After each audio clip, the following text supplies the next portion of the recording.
Ready అయ్యావా అమ్మా? అయిపోయామండి. గెస్ట్లందరూ వచ్చారు. మీరొస్తే ఫంక్షన్ స్టార్ట్ చేయొచ్చు. అలాగే నాన్న. అహల్య, పద అహల్య. ఇంకో విషయం, ఫంక్షన్కి అదితి యామిని వాళ్ళు కూడా వచ్చారు. వాళ్ళు వచ్చారా? అయితే అదితి మనసు మార్చుకుందన్నమాట. లేదురా, తన మనసులో ఏదో పెట్టుకున్నట్టుంది.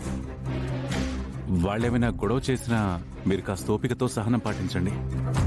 ఫంక్షన్ అయ్యాక ఎవరి దారిన వాళ్ళు వెళ్ళిపోతారు. సరేనన్నా. అహల్య, పద.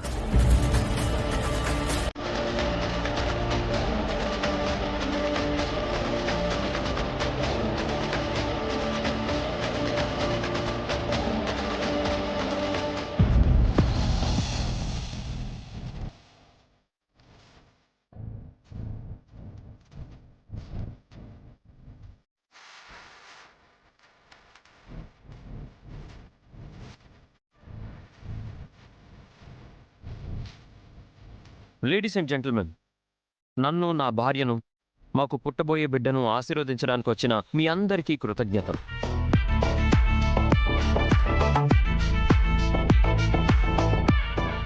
ముఖ్యంగా, మరీ ముఖ్యంగా మా ఫ్యామిలీకి ఎంతో ఆత్మీయులు, దగ్గర వాళ్ళైన యామిని ఆంటీ, రవిప్రకాష్ అంకుల్, శ్రావ్య, నందు, అదితికి స్పెషల్ థ్యాంక్స్.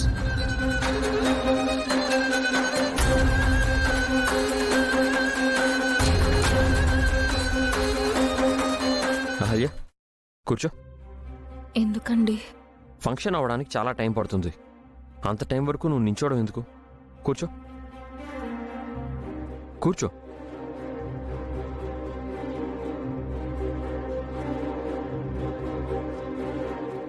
నా వైఫ్ అహల్య,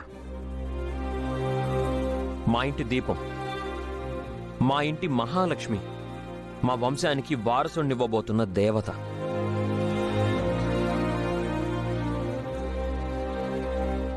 తన ప్రేమ, సహనం, ఓర్పు, త్యాగం వెలకట్టలేనివి. ఒక్క మాటలో చెప్పాలి అంటే మమ్మల్ని, మా కుటుంబాన్ని తనొక కోటలాగా కాపాడుతుంది.